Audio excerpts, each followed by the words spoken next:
Falar um pouco de política. O ministro do Supremo, André Mendonça, determinou que a Procuradoria-Geral da República deve decidir se Daniel Worcaro, ex-dono do liquidado Banco Master, volta ou não para uma cela comum no presídio da Papuda, em Brasília. A recomendação para que ele deixe a superintendência da Polícia Federal veio da própria PF, que ontem anunciou a rejeição de mais uma proposta de delação premiada feita pela defesa do ex-banqueiro. Exatamente sobre esse assunto eu converso com os analistas de política da CNN, Caio Junqueira e Matheus Teixeira. Caio, ao contrário da Polícia Federal, a Procuradoria ainda não anunciou se aceita ou não a proposta de delação, a segunda proposta de delação feita pelos advogados de Daniel Worcaro.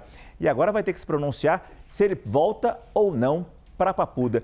Como é que você analisa esse pedido feito pelo ministro André Mendonça? Caio, boa noite. Boa noite, Márcio, Matheus, boa noite a todos. Márcio, é quase que um pedido pro forma, mas ele quis se resguardar dentro ali do rito, né, da legalidade, antes de tomar uma decisão, passando ali para uma avaliação da Procuradoria-Geral da República sobre isso. Mas na prática, o que ele faz? Ele coloca essa decisão sobre o destino do Daniel Worcaro nas mãos do Paulo Gonet, já estava nas mãos dele, mas ele reforça essa decisão do Paulo Gonet, principalmente sobre o segundo pedido ali, a segunda proposta de colaboração premiada. Por quê? Porque agora só resta a Procuradoria-Geral da República para fazer esse acordo de delação depois que a Polícia Federal rejeitou essa proposta, né? Na prática, o ministro André Mendonça amplia a pressão sobre o Gonet, e isso lembrando que essa decisão, tanto a da Polícia Federal como a remessa do André Mendonça para que a Procuradoria-Geral da República se manifeste, vem junto com outros vazamentos ali contra autoridades da República,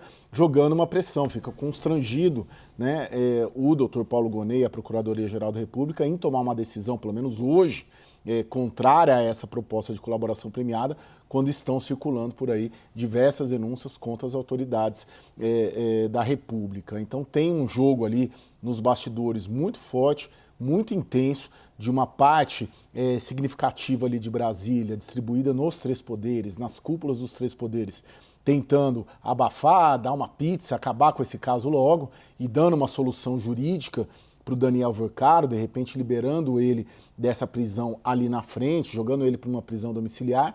E tem uma outra ala, eu coloco ali uma ala minoritária do Supremo Tribunal Federal, apoiada por grande parte da opinião pública, tentando salvar e fazendo com que o caso ande. Então, está uma guerra muito intensa nas últimas 24 horas nos bastidores, principalmente todo mundo olhando para onde vai Paulo Gonet e a Procuradoria-Geral da República. Lembrando que, além da delação do Daniel Worcaro, tem outras delações ali, caso do Beto Louco, caso de outras delações que atingem muitas autoridades. Então, o destino dessas investigações hoje, eu diria que está muito nas mãos do Paulo Gonet, se ele vai aceitar ou não essa colaboração premiada. Pois é, Brasília e o mundo político tremem com essa possibilidade de se aceitar uma delação de Daniel Worcaro.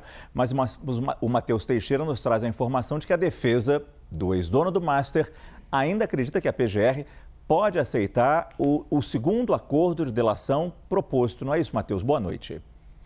Boa noite, Caio. Boa noite, Márcio. Exatamente, ainda tem um fio de esperança ali, os advogados de Daniel Worcaro, de conseguir a delação. A Polícia Federal já rejeitou a primeira e a segunda proposta de colaboração premiada, diversos anexos, provas, mas na visão da Polícia Federal, a própria investigação já conseguiu avançar muito na elucidação dos crimes e, portanto, a delação não valeria a pena, não acrescenta nada tão substancial para justificar a concessão de um perdão judicial a uma pessoa que, segundo a Polícia Federal, acredita cometeu muitos crimes. Mas a Procuradoria-Geral da República ainda não opinou. Ainda há, portanto, um fio de esperança, que é a Procuradoria-Geral da República.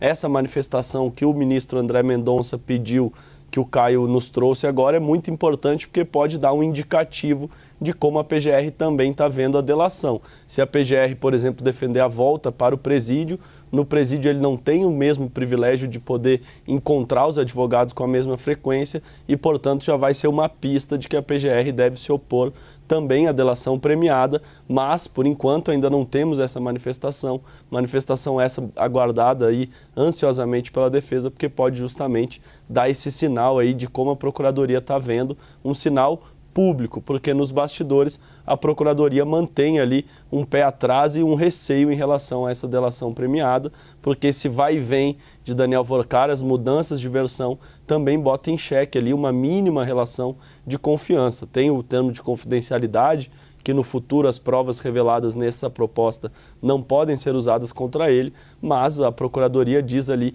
que é importante manter uma relação de mínima confiança, que portanto está em xeque devido a essas oscilações que o ex-banqueiro vem trazendo nos relatos. Ora diz que era apenas ato de amizade, ora diz que de fato era propina, e tem mudado as versões, o que dificulta justamente que seja assinado esse acordo. Mas é importante lembrar que a Procuradoria é a titular da ação penal, ou seja, tem até mais peso que a Polícia Federal ao final do processo para defender um perdão ou não de pena. Mas, como disse o Caio, tem uma pressão, uma panela de pressão em ebulição nos bastidores aqui em Brasília, justamente para a delação não sair do papel. Não é de interesse de muita gente que a gente escuta aqui nos três poderes que essa delação saia do papel, porque pode respingar em todo mundo, da esquerda à direita, passando pelo centrão e podendo, inclusive, segundo as informações, respingar no Supremo Tribunal Federal. E, portanto, essa delação, além da questão jurídica de fato valer a pena ou não para os investigadores, para a investigação como um todo, tem também toda essa sensibilidade política. O que a Procuradoria tem dito nos bastidores é que o eventual acordo pode ser positivo, por exemplo, para conseguir buscar o dinheiro. A gente está falando tanto do caso do Banco Master, somando Fundo Garantidor de Crédito e BRB, é um rombo que ultrapassa os 50 bilhões de reais e até o momento o Estado brasileiro não conseguiu nada de volta. Portanto, um ressarcimento alto poderia viabilizar, na visão da Procuradoria, e facilitar a assinatura desse acordo, mas, por hora, não há essa informação. A Procuradoria apenas continua na mesa de negociação e a defesa acredita que ainda há um pequeno espaço justamente para seguir essas tratativas e conseguir um benefício para os seus clientes. Mas até o momento não temos nada de concreto, Márcio.